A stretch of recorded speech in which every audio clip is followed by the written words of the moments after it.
زوال بندہ مومن کا بے زری سے نہیں، مومن کا زوال بے زری سے نہیں ہے بلکہ اس کا سبب کوئی اور ہے۔ وہ سبب ڈھونڈنا ہے کہ ہم دنیا میں رسوا ہو کے کیوں رہ گئے، ہم زمانے کے سامنے تماشا کیوں بن کے رہ گئے، آج نبی کی امت پوری کائنات میں رسوا ہو کے کیوں رہ گئی، آج ہمارا تماشا دیکھا جا رہا ہے، آج بھوکے کتوں کو ہماری بیشتر بہنوں کے اوپر چھوڑا جا رہا ہے اور اس کا تماشا دیکھا جا رہا ہے۔ کیا ہم نے یہ دن بھی دیکھنے تھے؟ ہم نے سراغ لگانا ہے۔ دولت کی قلت اور کثرت یہ ثانوی چیزیں ہیں۔ ہم نے تاریخ میں دیکھا ہے ہم کبھی مالی طور پہ کمزور تھے، رسوا نہیں ہوئے ہیں، مال زیادہ ہو گیا رسوا نہیں ہوئے ہیں، رسوائی کے سبب کوئی اور ہے۔ سنو حضرت عمر نے کیا کہا لا الہ الا اللہ انا کنا اذل قوم فاعزنا اللہ بالاسلام۔ کہا کہ اے ابو عبیدہ بن جراح، ہم ایک ذلیل قوم تھے اور اللہ نے ہمیں اسلام کی وجہ سے عزت عطا کی ہے۔ اور میں تمہیں ایک تاریخ ساز بات کہنے لگا ہوں، اور وہ یہ ہے کہ جب تک ہم اس عزت والے اسلام کے دامن کو تھامے رہیں گے ہماری عزت قائم رہے گی، اور جب اسلام کے علاوہ کسی اور جگہ سے عزت ڈھونڈیں گے تو رسوا کر کے رکھ دیے جائیں گے۔ یہ ہے وہ خلاصہ جو حضرت عمر نے امتوں کے عروج و زوال کا بیان کیا ہے۔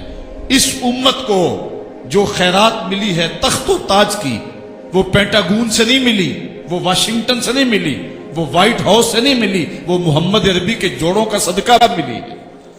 اس لیے جب ہم نے اسلام سے انحراف کیا، پاکستان حاصل کیا گیا تھا۔ پاکستان کا مطلب کیا؟ لا الہ الا اللہ۔ ہم نے اس نعرے کو چھوڑ دیا ہوا ہے، ہم نے انحراف کر دیا ہے۔ آج ہماری نظریں مغرب کی طرف لگی ہیں کہ تخت و تاج اس سے نصیب ہوتے ہیں، اور دنیا کے اوپر ہم رسوا ہو کے رہ گئے۔ ہماری پستی، ہماری زبوحالی، ہماری ذلت کا سبب یہ ہے کہ جس جگہ سے ہمیں عزت ملی تھی ہم نے وہ مرکز ہی چھوڑ دیا ہے۔ اس مرکز حیات کو، اس مرکز زندگی کو، اس مرکز عزت کو ہم نے چھوڑ دیا ہے، اور دنیا کے اوپر ہم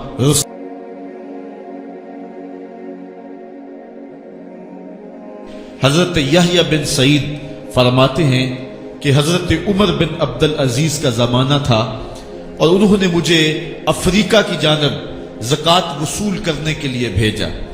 میں وہاں سے زکوٰۃ وصول کی اور پھر میں زکوٰۃ لینے والے مستحقین کو ڈھونڈنے لگا، تو کہتے مجھے کوئی مستحق نہ ملا۔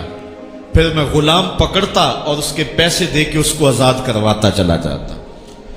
حضرت عمر بن عبدالعزیز کا زمانہ ہے کہ گورنر ہے عراق کا، وہ حضرت عمر بن عبدالعزیز کو لکھتا ہے کہ اتنی رقم ہے، اس کا کیا کرنا ہے؟ تو عمر بن عبدالعزیز کہتے ہیں رقم لے کے یہاں نہ آنا، وہاں عراق کے لوگوں میں بانٹ دو، جو زکوٰۃ کے مستحق ہیں ان کو تقسیم کر دو۔ تو گورنر لکھتا ہے جو مستحق ہے ان کو دے دی، اب کوئی مستحق نہیں رہا تو میں کیا کروں؟ تو حضرت عمر بن عبدالعزیز کہتے ہیں جو مقروض ہیں ان کا قرض اتار دو۔ تو کہتے ہیں کہ ہاں قرض بھی میں نے اتار دیا ہے، رقم پھر بھی بچ رہی ہے، کیا کروں؟ تو حضرت عمر بن عبدالعزیز نے پھر لکھا جو شخص شادی کرنا چاہتے ہیں ان کا حق مہر ادا کر دو۔ میں نے کہا کہ وہ بھی کر دیا ہے، رقم پھر بھی بچ گئی ہے، اب کیا کروں؟ تو حضرت عمر بن عبدالعزیز نے مجھے لکھا کہ جو غیر مسلم ہیں جنہوں نے ٹیکس دیا ہوا ہے، جتنا ٹیکس دیا ہے اس سے دگنے پیسے ان کو قرضے میں دے دو، اور ان کو کہو جاؤ اس کا کاروبار کرو، کھیتی باڑی کرو، اور ساتھ میں یہ بھی کہہ دینا قرض کی فکر نہ کرنا اور زیادہ اس میں پریشان نہ ہونا، جب دے سکو گے دے دینا۔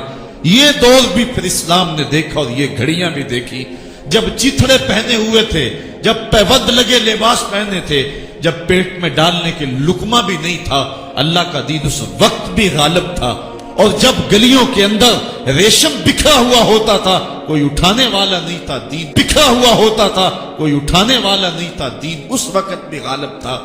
دین کا غالب ہونا یا نہ ہونا اس کا تعلق جو ہے وہ مال و دولت سے نہیں ہے،